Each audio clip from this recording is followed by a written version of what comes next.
आज की हमारी बातचीत का जो विषय है वो है चेतना की तीन बहुत ही पावरफुल एक्सप्रेशंस, काली, चामुंडा और अंबिका। जी। और हम जिन स्रोतों पर बात कर रहे हैं वो देवी महात्म्य के एक बहुत गहरे फिलोसॉफिकल पहलू को सामने रखते हैं। बिल्कुल। देखिए, अक्सर जब हम काली, चामुंडा और अंबिका का नाम सुनते हैं तो हमारे दिमाग में तीन अलग अलग देवियों की तस्वीरें आती हैं। हाँ, जिनकी अपनी अपनी कहानियां हैं, अपनी अपनी ताकतें हैं। बिल्कुल। लेकिन क्या हो अगर हमारे स्रोत कहें कि ये नजरिया मतलब अधूरा है, कि असल में ये तीनों एक ही शक्ति के तीन अलग अलग मोड हैं। हाँ, जैसे हमारे फोन में साइलेंट मोड और फ्लाइट मोड होता है, कुछ वैसा। बिल्कुल। और यही इस पूरी चर्चा का सबसे फैसिनेटिंग हिस्सा है। ये जो व्याख्या है ये मार्कंडेय पुराण के देवी महात्म्य में शुंभ निशुंभ की कहानी पर आधारित है। अच्छा, लेकिन इसे सिर्फ एक पौराणिक कथा की तरह नहीं देखा गया है। स्रोतों का कहना है कि ये एक बेहद सोफिस्टिकेटेड साइकोलॉजिकल फ्रेमवर्क है। ये तीन रूप कोई अलग अलग पर्सनैलिटीज नहीं है, बल्कि एक ही चेतना के तीन अलग अलग फंक्शंस या कहिए जॉब्स हैं, जो एक खास तरह की प्रॉब्लम को सॉल्व करने के लिए एक्टिवेट होते हैं। वाह, तो ये फंक्शंस हैं, पर्सनालिटीज नहीं। ये बात ही पूरी सोच को बदल देती है। जी।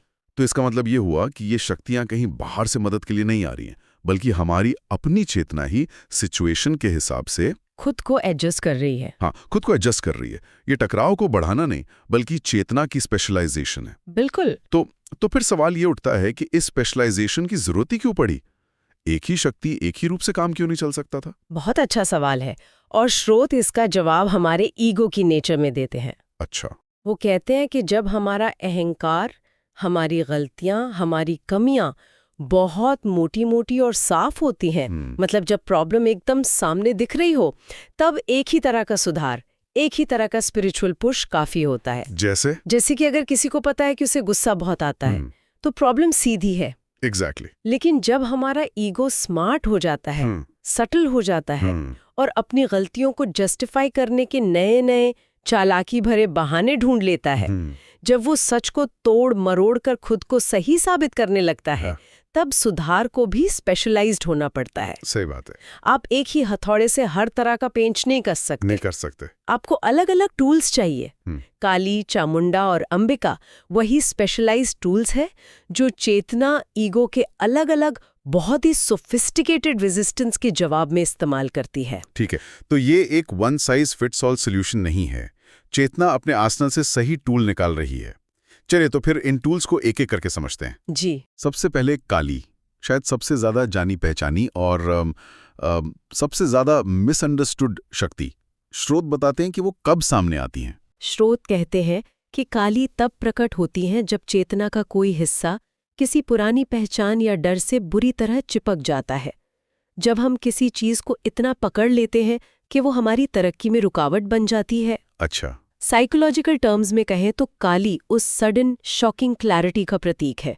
वो आहा मोमेंट, जब हमें अचानक कोई कड़वी सच्चाई दिख जाती है जो हम अब तक नजरअंदाज कर रहे थे। हाँ। वो हमारे झूठे कंफर्ट जोन के ढह जाने का प्रतीक है। यानी वो एक तरह का सिस्टम शॉक है। हाँ।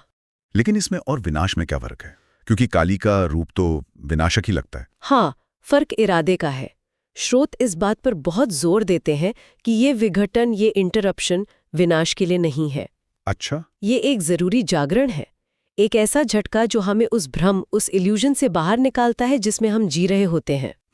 सोचिए, एक तालाब का पानी अगर बहुत दिनों तक ठहरा रहे तो वो सड़ने लगता है। सही बात है। काली वो पत्थर हैं जो उस ठहरे हुए पानी में फेंका जाता है ताकि उसमें लहरें उठे और पानी फिर से बहने लगे, साफ हो जाए। सही बात है। वो समझौता नहीं करती, वो सीधे उस चीज को सामने लाती हैं जिसे हम देखना नहीं चाहते। ये मुझे उस दोस्त की याद दिलाता है जो हमेशा कड़वा सच बोलता था।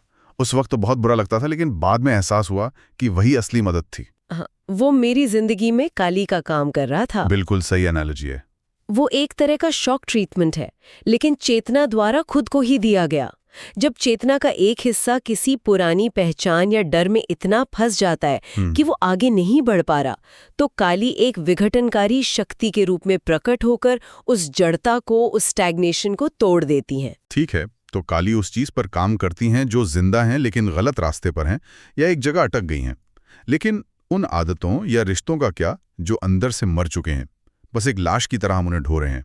जिनमें आप कोई जान नहीं बची, कोई एनर्जी नहीं है, क्या उनके लिए भी कोई शक्ति है? और यहीं पर चामुंडा का रोल आता है, जिन्हें अक्सर काली से भी ज्यादा गलत समझा जाता है। अच्छा। उनका रूप भयानक लग सकता है, लेकिन स्रोत बताते हैं कि उनका कार्य बहुत गहरा और जरूरी है। वो तब आती हैं जब कोई विकृति, कोई टॉक्सिक पैटर्न बहुत लंबे समय तक बना रहता है, या जब पुराने पैटर्न्स अपनी सारी ऊर्जा खो चुके होते हैं, लेकिन हम फिर भी उन्हें आदत की वजह से चलाते रहते हैं। एक मिनट, ये बात थोड़ी अजीब नहीं है? स्रोत उन्हें दयालु बताते हैं, अ मर्सीफुल फोर्स। जी। उनका रूप इतना भयानक है और उनका काम चीजों को खत्म करना है। ज्यादातर लोग तो इसे क्रूरता कहेंगे। स्रोत दया शब्द का इस्तेमाल क्यों करते हैं? ये एक बहुत गहरा फिलॉसफिकल पॉइंट है। हम अंत से डरते हैं, इसलिए हमें उनका काम क्रूर लगता है।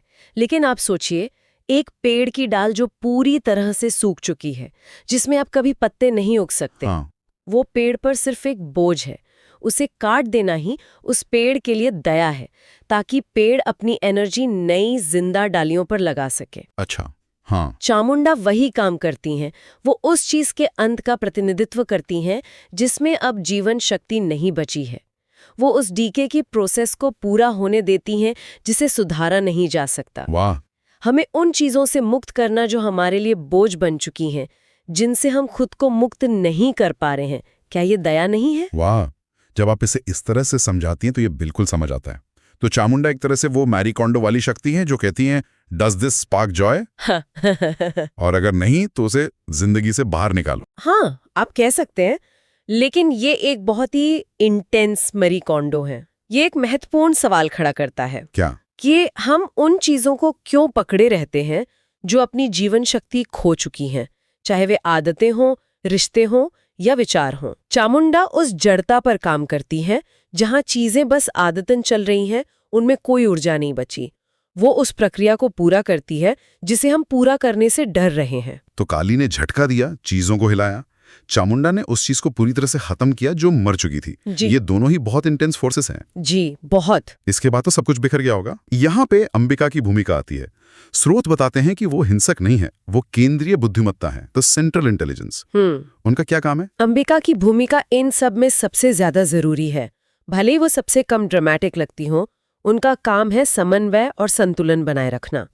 वो ये सुनिश्चित करती हैं कि सुधार की ये प्रक्रिया अराजकता यानी केओस ना बन जाए। अच्छा। अगर हम इसे बड़ी तस्वीर से जोड़कर देखें तो अंबिका के बिना काली और चामुंडा की शक्तियां खतरनाक हो सकती हैं। मतलब उनके बिना क्या गड़बड़ हो सकती है? सोचिए, बिना अंबिका के काली का झटका सिर्फ तबाही मचा सकता है। ये उस सर्जरी की तरह है जो बिना सर्जन के सिर्फ एक तेज चाकू से की जाए। चाकू तो अपना काम करेगा, लेकिन मरीज का क्या होगा? और चामुंडा की सफाई के बाद जो खालीपन आता है, अगर उसे सही दिशा ना मिले तो वहां और भी खतरनाक कुछ उग सकता है। सही बात है। अंबिका ही वो सर्जन है जो जानती हैं कि कहाँ कितना काटना है और फिर उस घाव को कैसे भरना है ताकि वो पहले से ज्यादा मजबूत हो जाए। तो अंबिका एक तरह से इन दोनों शक्तियों को डायरेक्ट करती हैं। वो चेतना की सीईओ हैं जो ओवरआर्चिंग स्ट्रैटेजी बनाती हैं, जबकि काली और चामुंडा जमीन पर काम करने वाली स्पेशलिस्ट टीमें हैं। ये एक बेहतरीन एनालॉजी है। स्रोत उन्हें नियंत्रक जागरूकता यानी गवर्निंग अवेयरनेस कहते हैं। वाह। वो शक्तियां हैं जो जानती हैं कि कब विघटन की जरूरत है और कब विलय की। वो संतुलन बनाती हैं। वो ये सुनिश्चित करती हैं कि जो भी बदलाव हो रहा है वो एक बड़े और बेहतर संतुलन की ओर ले जाए, न कि बस चीजों को बिखेर कर छोड़ दे। वो पूरी पिक्चर देखती हैं। वाह, तो ये नजरिया ही बदल देता है। इसका मतलब है कि जब जीवन में उथल पुथल होती है तो ये कोई बाहरी हमला नहीं बल्कि हमारी अपनी चेतना खुद को ठीक करने की कोशिश कर रही है। Is that what the sources are saying? बिल्कुल। तो फिर इसका मतलब क्या है? क्या ये पूजा के लिए compete करने वाली अलग अलग देवियां हैं जैसा कि अक्सर मान लिया जाता है? नहीं, बिल्कुल नहीं। और स्रोत इस पर एक बहुत महत्वपूर्ण सुधार प्रस्तुत करते हैं। ये इस पूरी चर्चा का सार है। अच्छा। ये एक ही बुद्धिमत्ता, एक ही इंटेलिजेंस की अलग अलग एक्सप्रेशंस हैं जो सिचुएशन के हिसाब से रिएक्ट कर रही हैं। ये अलग अलग बीइंग्स नहीं है। इसको समझने के लिए कोई आसान उदाहरण है, क्योंकि ये कॉन्सेप्ट थोड़ा एब्स्ट्रैक्ट है। हाँ, स्रोत में एक बहुत अच्छी उपमा दी गई है। जैसे हमारा मन सोच सकता है, महसूस कर सकता है, निर्णय ले सकता है और शांत रह सकता है। ये सब एक ही मन के अलग अलग काम हैं। हम ये नहीं कहते कि सोचने वाला मन और महसूस करने वाला मन दो अलग-अलग मन है। नहीं, बिल्कुल नहीं। वो एक ही मन की कैपेबिलिटीज हैं। उसी तरह चेतना भी डिसरप्ट कर सकती है, डिसॉल्व कर सकती है और इंटीग्रेट कर सकती है।